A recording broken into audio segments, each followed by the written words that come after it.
Hey guys, welcome back to our YouTube channel, Toll Stories. In today's videos, we're going to be talking about Anna Karenina's chapters 18 through 20. We will do a summary, talk about some literary devices that we found, and make sure to stay to the end where we talk about our thesis. But before we get into the video, I want to say a huge thank you to Joyride for sponsoring this video and giving us a delicious snack that has no added colors or bad ingredients unlike other candy. Now, let's get started with the summaries. Okay, so in chapter 18, Vronsky's inner life is completely consumed with his feelings and love for Anna. However, he is not letting his feelings affect his outward life as it continues to resume as normal within society and his regiment. He placed a lot of importance on his regiment because he was respected by his friends and he himself loved it as well. His friends liked the idea that Vronsky dedicated himself more to them rather to his end goals. Vronsky, knowledgeable about his reputation, constantly felt like he had to maintain it. He never said anything in open settings about his feelings, even though everyone in society knew. Other men were jealous of the popularity of his affair with Anna, while other women were plotting on how to criticize Anna for it. At first, Vronsky's mother accepted his affair with Anna, but later changed her mind when she discovered that it might affect her reputation and career. It seemed to be getting really intense. His brother also criticized the affair because he didn't like the idea of it displeasing other important people. Other than his feelings and regiment, Vronsky was dedicated to his horses and was starting to prepare for a horse race. He found it as an escape from his love for Anna and the craziness from society. Thank you, Paige, for that fantastic summary. Now let's go on to the literary devices found in chapter 18. Literary device 1.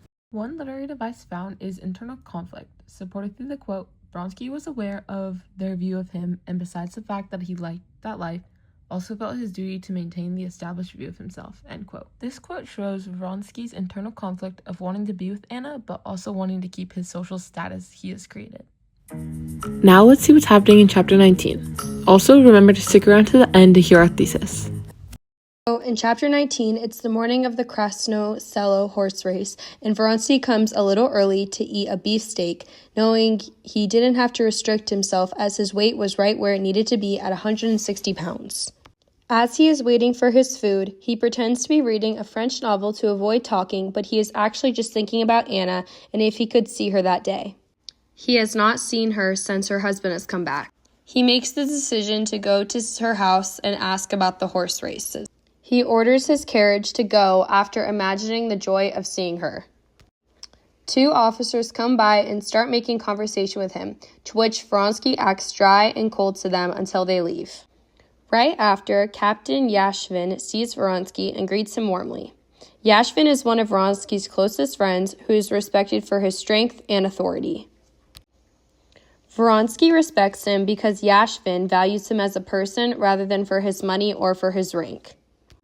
He also understands Vronsky's love for Anna and doesn't gossip or mock Vronsky about it. They talk about the night prior and Yashvin winning his gambling bets. Then they focus on the upcoming races, in particular the danger that is seen by another rider, Makotuhin.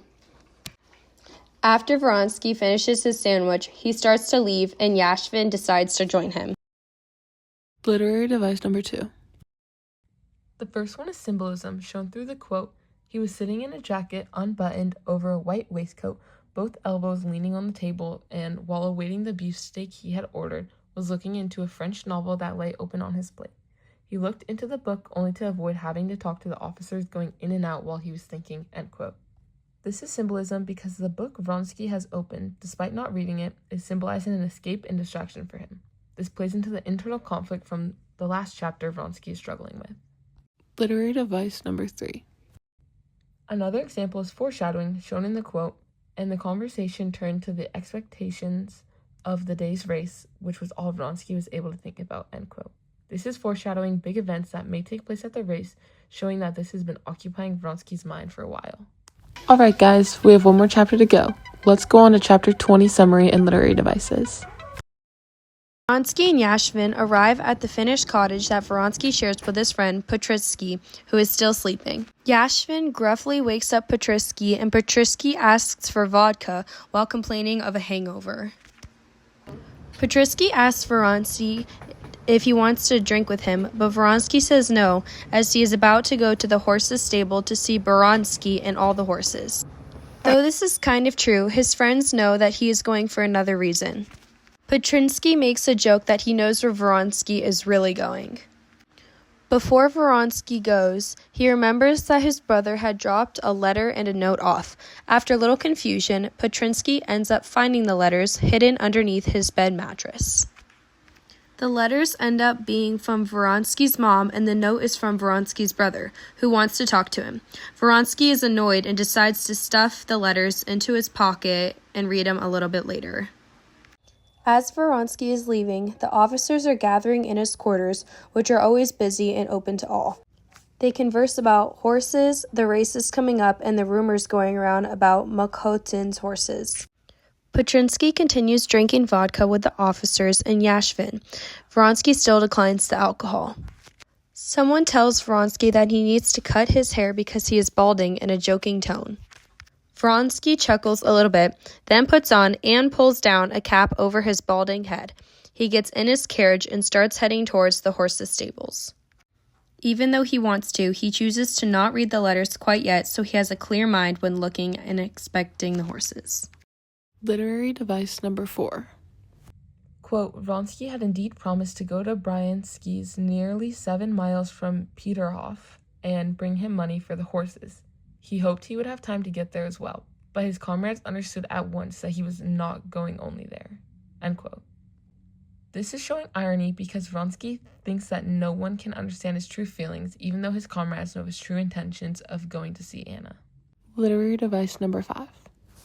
Finally, the motif of self-control is brought up many times over the last 3 chapters. Specifically in chapter 20, quote, No goodbye, gentlemen, today I don't drink. Why? So as not to gain weight? Well, then we'll drink alone. Bring on the seltzer water and lemon, end quote.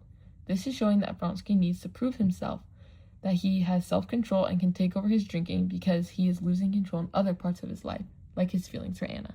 Now that we've finished the summary and devices, let's move on to the thesis.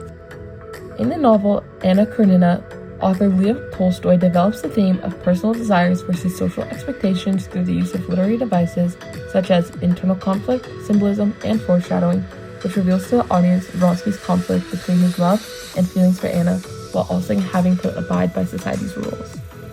Okay guys, that's officially it for our analysis on chapters 18, 19, and 20 of Anna Karenina.